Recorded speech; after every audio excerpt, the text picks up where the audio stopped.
Serbisyo Publiko. Aksyon Radio! Sa Bacolod, Aksyon Radio. Aksyon Radio!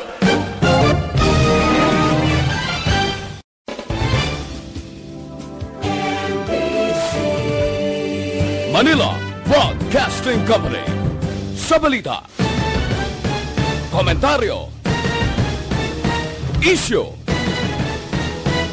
serbisyo publiko. Aksyon Radio! Sa Bacolod, Aksyon Radio. Aksyon Radio!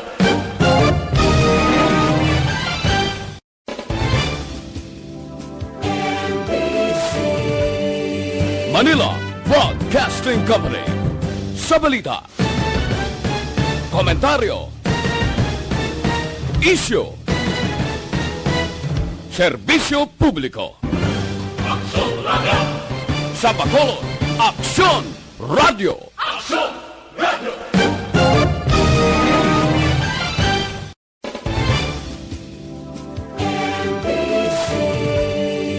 Manila Broadcasting Company. Sa balita, komentaryo, isyu, serbisyo publiko. Aksyon Radio! Sa Bacolod, Aksyon Radio. Aksyon Radio!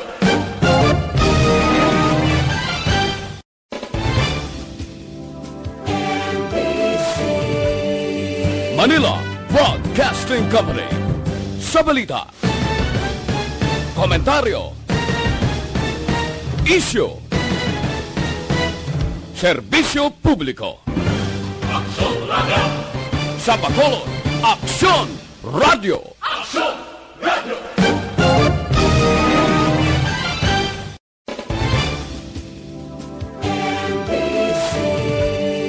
Manila Broadcasting Company. Sa balita, komentaryo, isyu, serbisyo publiko. Aksyon Radio! Sa Bacolod, Aksyon Radio. Aksyon Radio!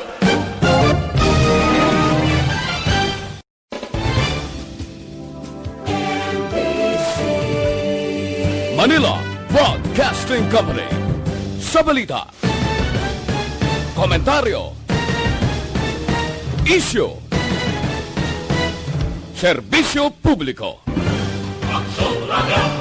Sa Bacolod, Aksyon Radio. Aksyon Radio!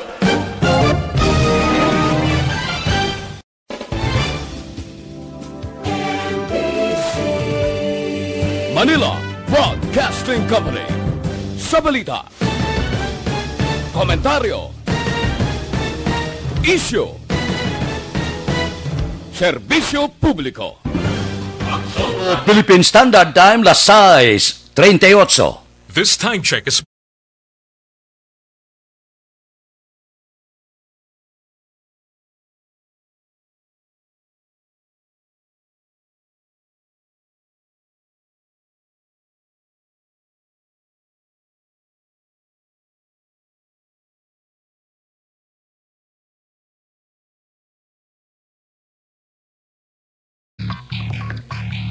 Action Reports, second portion. Di kalidad, kag madalong nga mga analisis sa pinakainit na balita sa bilog na probensya kag nasyon. Action Reports, second portion. Patas kag balanse na komentaryo sa mga issues kag mga balita nga nagaapekto sa mga pumuluyo sa adlaw-adlaw nga tanan. Action Reports, second portion. Upod sa veterano kag respetado nga komentarista, Aksyon Fred Salanga. Karon nga adlaw, Miyerkules, pitsa 25 na, bulan sa Nobyembre, tuig 2020. Oy, isa ka bulan na lang. 30 kaadlaw na lang, Paskwa na, 37 dias na lang, saylo na kita sa tuig 2021. Ano ang mga balita ka mga isyo ngaton talakayon karon nga aga. Unahon ko lang iniho. Kay daw purte, no?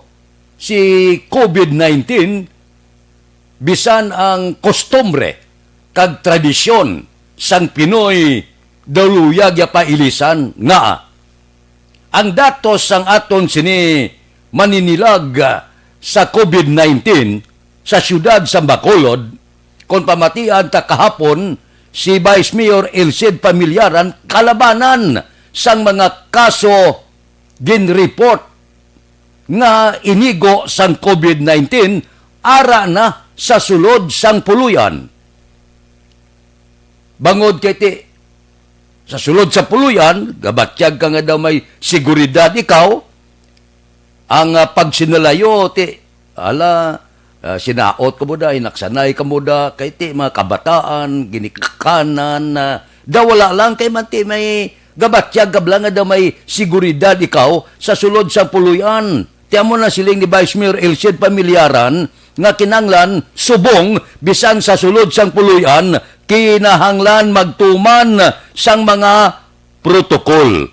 Ang akon dire, nga daw masiling ko bala nga daw kapinasahi sining COVID-19 kay pati sa pagkaon kinanglan likawan nga magdungan amo na siling ko kaina pating aton tradisyon kostumbre naton nga mga Pinoy nga tagsa nga may pamahaw panyaga panyapon ang ginikanan sa una na dumduman ko pa tipuno ng kabataan kinahanglan sa pagkaon dungan kay sa pagkaundungan, dungan sa pagpangamuyo, kag kalabanan sa una sang aton niya mga katigulangan, luyag nila ya, nga magkaon tipon gitanan. Subong ganiti, hindi na tililipon, kay ti, kalabanan may trabaho, ang iban masako, pero ginatingwaan gid, nga sa tion sa pagpamahaw, nga ang tanan ara pa, tilipon gid, sa tion sa pagkaon, amo na yung tradisyon, kag batasan sang Pinoy. Ginuba pa ini sang COVID-19 nga sa karon gapanawagan na nga likawan nga magdulungan pagkaon para malikawan ang paglapta sang COVID-19 kay di ila subong na notisyahan nga ang kalabanan nga ginaigo na sa COVID-19 ara na sa sulod sa puluyan.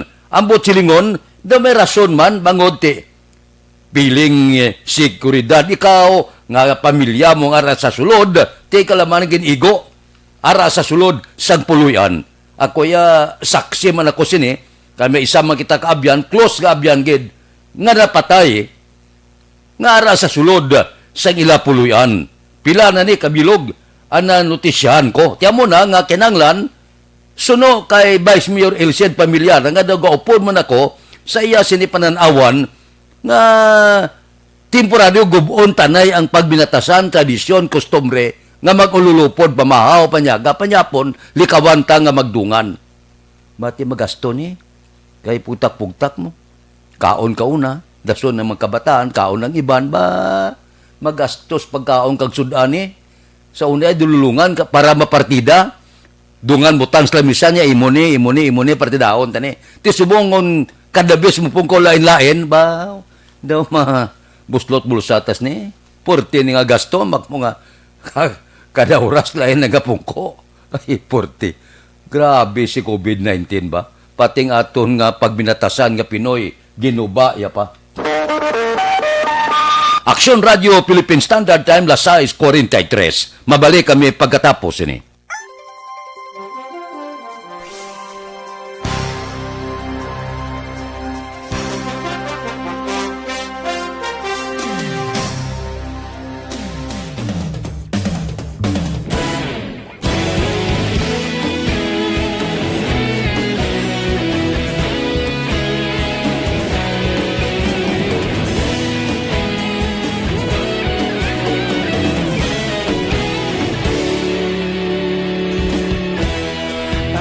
Pasimbanwa, mabugnaw nga hangin nagadapyan na.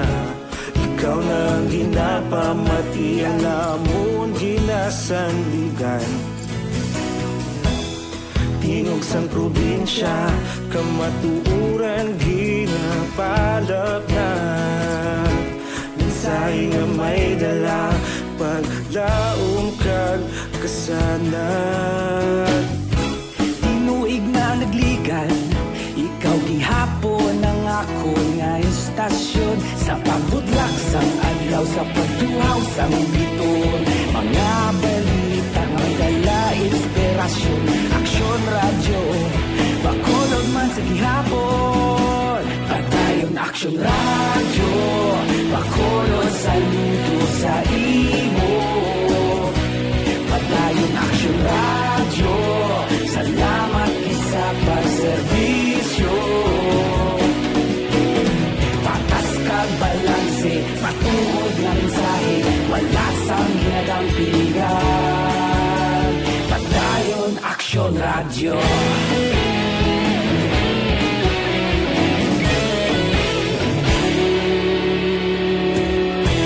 Bacolod nun kag Negrosanon, inyong nga pamatian.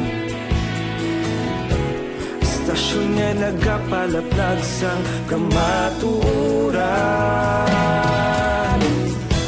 Mabakod nga prinsipyo, reporter handa sa serbisyo. Kahapon, karong kag sa gihapon, kita magapadayon. Tinuig na nagligal, ikaw gihapon ang ako nga istasyon. Sa pagbutlak sang adlaw, sa pagtuhaw sang bituon, mga balita na may dala inspirasyon. Aksyon Radyo, Bacolod man sa gihapon, padayon Aksyon Radyo. Bacolod saludo sa imo, padayon Aksyon Radyo. Salamat sa pagserbisyo. Patas kag balanse, matuod na mensahe, wala sa ginadampigan.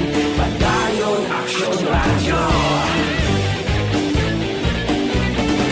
Una sa balita, una sa aksyon, sa Bacolod Aksyon Radio. Una sa balita, una sa aksyon, sa Bacolod Aksyon Radio. Ikaulog na na'y sagsang anong ang kalintangan. Responsable na pagbalita, pagdahil na ipalat na. Malasig pero sigurado, aksyon na may dala pagpalangga.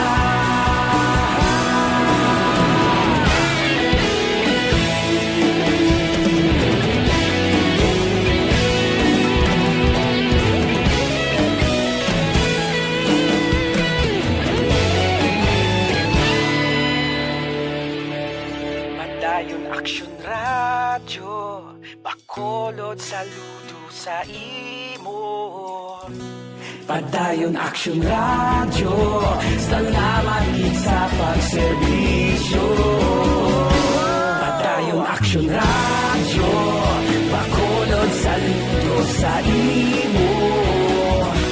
Padayon Aksyon Radyo, salamat gid sa pagserbisyo. Patas kag balanse, matuod nga mensahe, wala sang ginadampigan. Padayon Aksyon Radyo.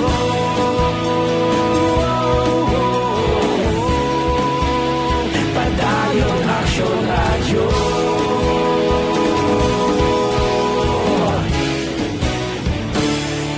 Padayon Aksyon Radyo.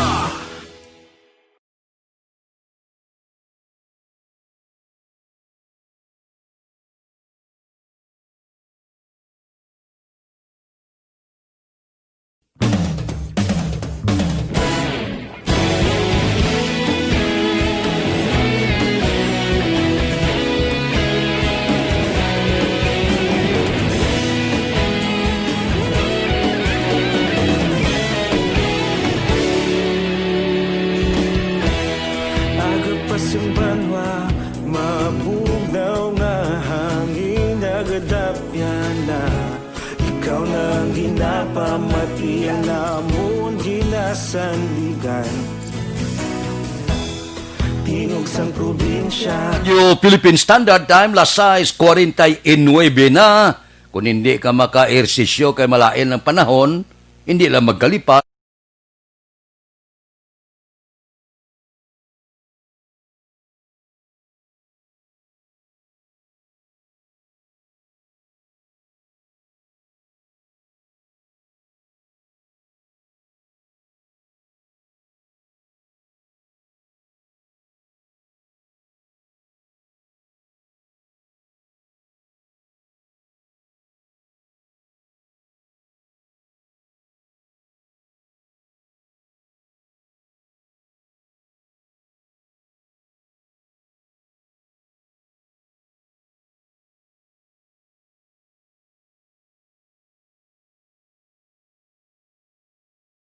Radio Philippine Standard Time, lasay 50. Dire kita. Kahapon nakibot kita pagabot sang biling sang siniko sos pertes pagkadako-dako. Grabe ang dugang.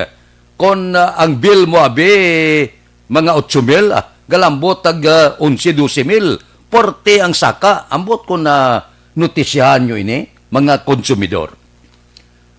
Ang punto naton, simple lang. Wala tamay mo, hindi matakaintindi sa eksplikasyon sa siniko.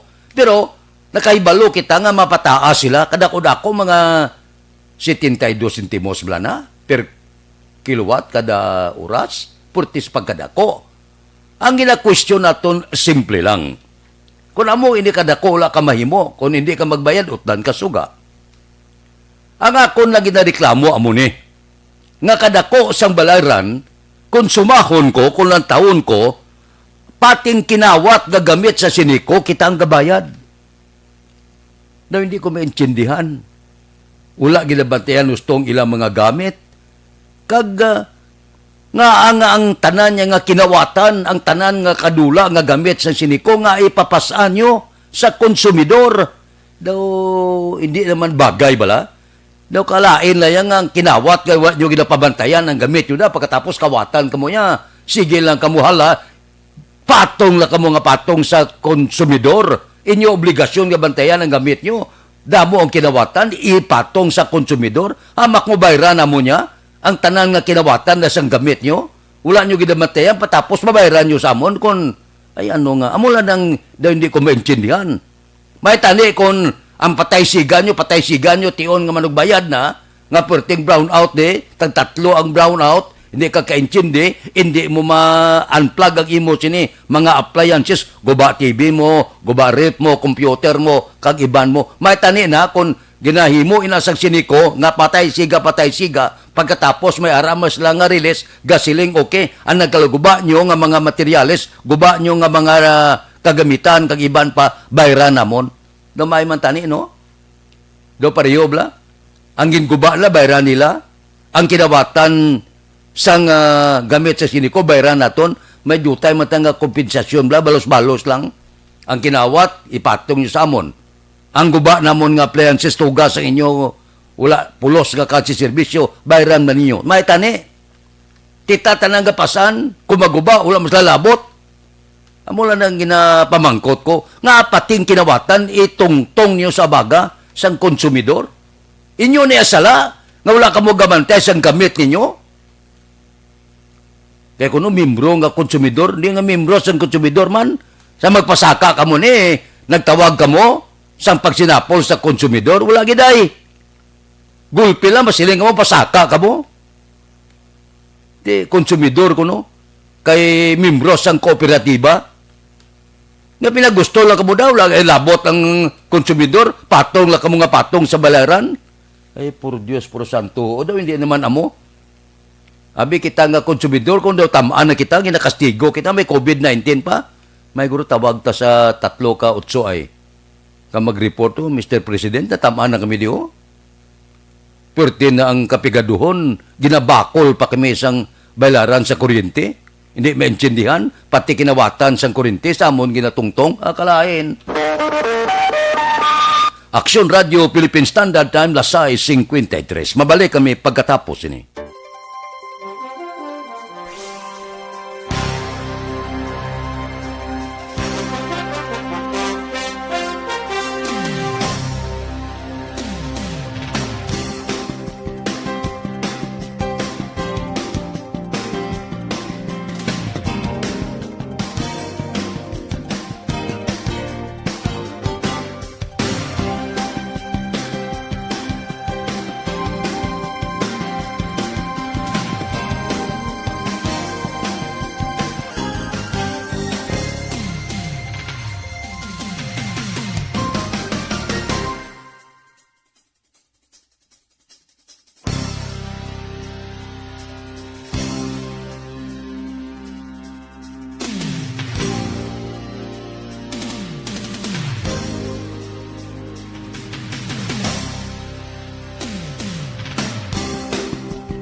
Hindi pa rin natatapos ang laban natin sa COVID-19.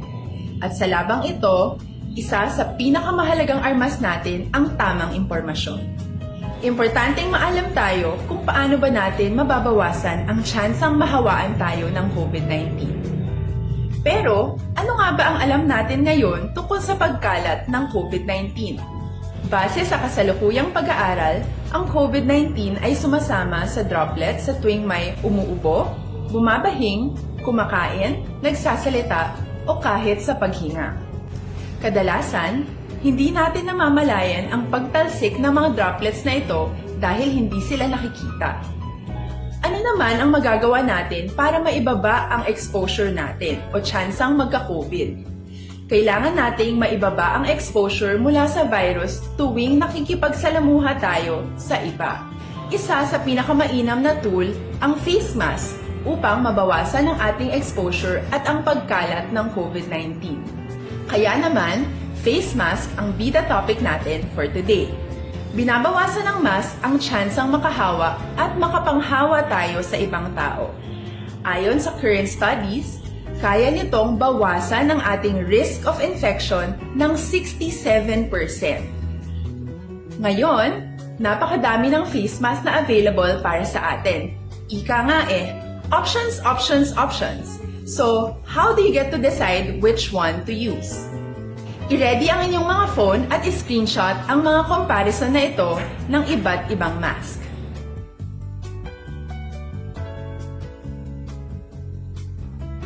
Ngayon, alam na natin na maaari tayong gumamit ng cloth mask. Alalahanin po na hindi pwedeng i-side A at side B ang cloth mask. Labhan ito araw-araw gamit ang maligamgam na tubig, detergent at bleach. Para naman po sa mga medical or surgical mask, tandaan na hindi ito maaaring i-recycle. Itapon na ito pag madumi na, basa na o gamit na. Samantala, ilaan naman po natin ang mga N95 mask para sa ating mga healthcare workers na patuloy na nakikipaglaban sa COVID-19. Huwag din po natin kalimutan na hindi natin nirerekomenda ang paggamit ng N95 respirators with valve. Habang kaya nitong protektahan ka sa virus, hindi naman ito mapoprotektahan ang mga tao sa paligid mo, lalo na kung may sakit ka. Of course, face masks are not enough to protect us. It should still be coupled with other preventive measures.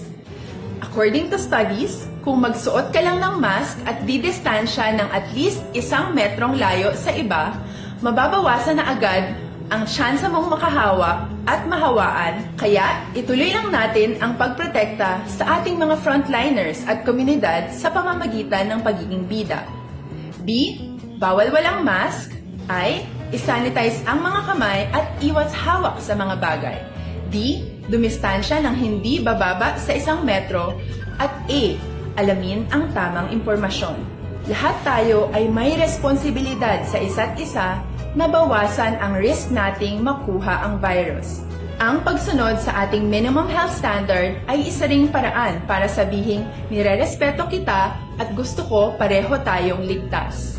Ang mas agarang pagsasabuhay ng BIDA ay makakatulong sa mas mabilis nating pagbalik sa malusog na bayan. Muli, ako po si Dr. Beverly Ho. Lagi po nating tandaan, sa panahon ng pandemya, bida ang may alam.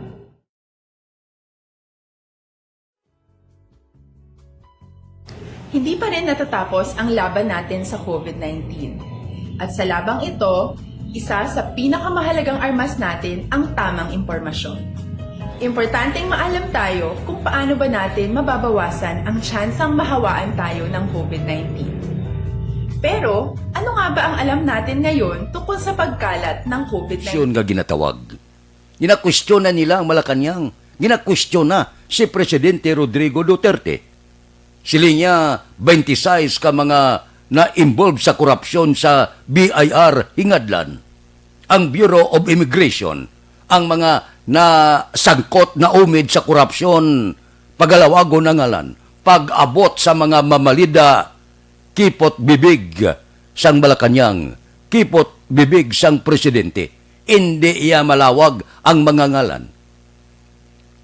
klaro ang pagpangumisyon kurakot suno sa report sang pila ka mga mamalida ang Malacanang hindi mag-abring sungad ya. Ti siling sa iban, nya amo gali na, kung kaalyado sang administrasyon, hipsan lang, klaro na nga may korupsyon. Though, hindi pa magtikab ang baba. Kung si Senador Ping Lacson pa kahapon, nyati, ang Department of Justice, mahimo makapatigayon sang investigasyon sa mga kongresista. Nya kung nahimo ini, sa Department of Justice, kay Senador Lila de Lima, 3 ka tuig na kaligad na, nga hindi na mahimo subong. Yan ang hindi man amo. Amo ning reaksyon sa senador matapos ginpahayag ni Presidente Rodrigo Duterte nga wala siya kuno sang otoridad nga mag-imbestigar o kung maglawag sa ngalan sa mga kongresista.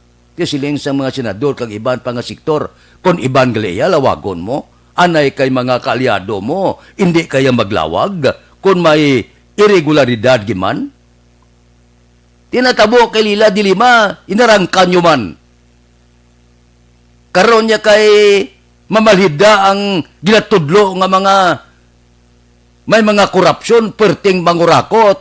Hindi iya maglawag ang presidente, kipot babaya, ti konde nahimo siya karon nga daw hiduding-huding sa pila ka sektor niya ay amo gali ni ang panggobyerno ta kun ila hipsanta kun kontrapartido balbalon ta todo iakusar ta mitlangon tangalan pakawian ta sa publiko pakawian tang pamilya gubuon ta pangabuhi ya kay kumo may korupsyon siya pero kon kaalyado mamalida hipsanta lang kalain daw di amo.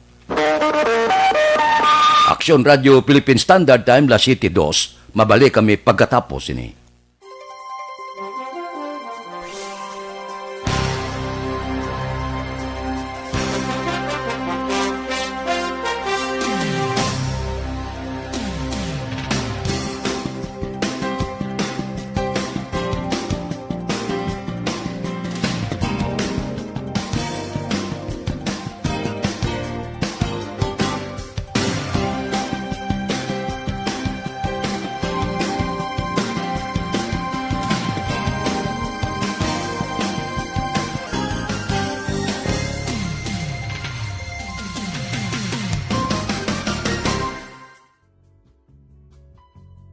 Hindi pa rin natatapos ang laban natin sa COVID-19.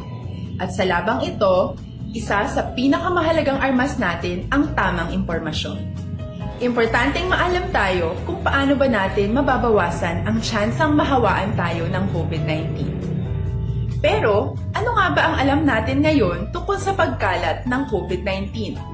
Base sa kasalukuyang pag-aaral, ang COVID-19 ay sumasama sa droplets sa tuwing may umuubo, bumabahing, kumakain, nagsasalita, o kahit sa paghinga. Kadalasan, hindi natin namamalayan ang pagtalsik ng mga droplets na ito dahil hindi sila nakikita. Ano naman ang magagawa natin para maibaba ang exposure natin o tsansang magka-COVID? Kailangan nating maibaba ang exposure mula sa virus tuwing nakikipagsalamuha tayo sa iba. Isa sa pinakamainam na tool ang face mask upang mabawasan ang ating exposure at ang pagkalat ng COVID-19. Kaya naman, face mask ang bida topic natin for today. Binabawasan ng mask ang tsansang makahawa at makapanghawa tayo sa ibang tao. Ayon sa current studies, kaya nitong bawasan ang ating risk of infection ng 67%. Ngayon, napakadami ng face mask na available para sa atin. Ika nga options, options, options. So, how do you get to decide which one to use? I-ready ang inyong mga phone at i-screenshot ang mga comparison na ito ng iba't ibang mask.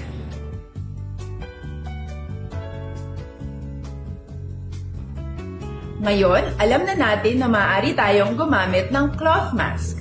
Alalahanin po na hindi pwedeng i-side A at side B ang cloth mask. Labhan ito araw-araw gamit ang maligamgam na tubig, detergent at bleach. Para naman po sa mga medical or surgical mask, Tandaan na hindi ito maaaring i-recycle. Itapon na ito pag madumi na, basa na, o gamit na.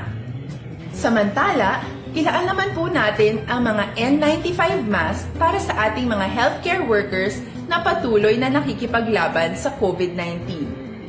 Huwag din po nating kalimutan na hindi natin nirerekomenda ang paggamit ng N95 respirators with valve. Habang kaya nitong protektahan ka sa virus, hindi naman ito mapoprotektahan ang mga tao sa paligid mo, lalo na kung may sakit ka. Of course, face masks are not enough to protect us. It should still be coupled with other preventive measures. According to studies, kung magsuot ka lang ng mask at didistansya ng at least 1 metrong layo sa iba, mababawasan na agad ang tsansa mong makahawak at mahawaan, kaya ituloy lang natin ang pagprotekta sa ating mga frontliners at komunidad sa pamamagitan ng pagiging bida. B.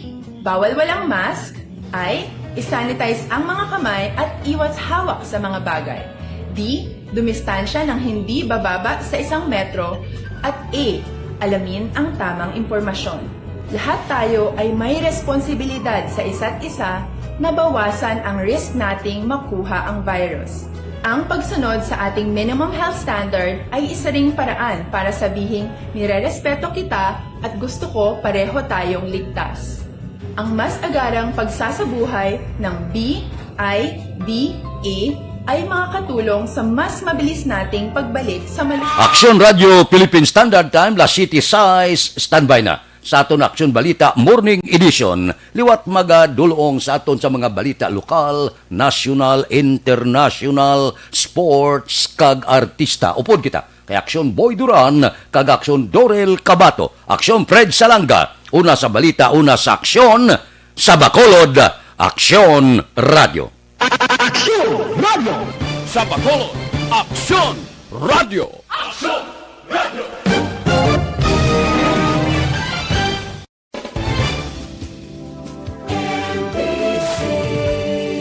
Manila Broadcasting Company. Sa balita, komentaryo, isyu, serbisyo publiko.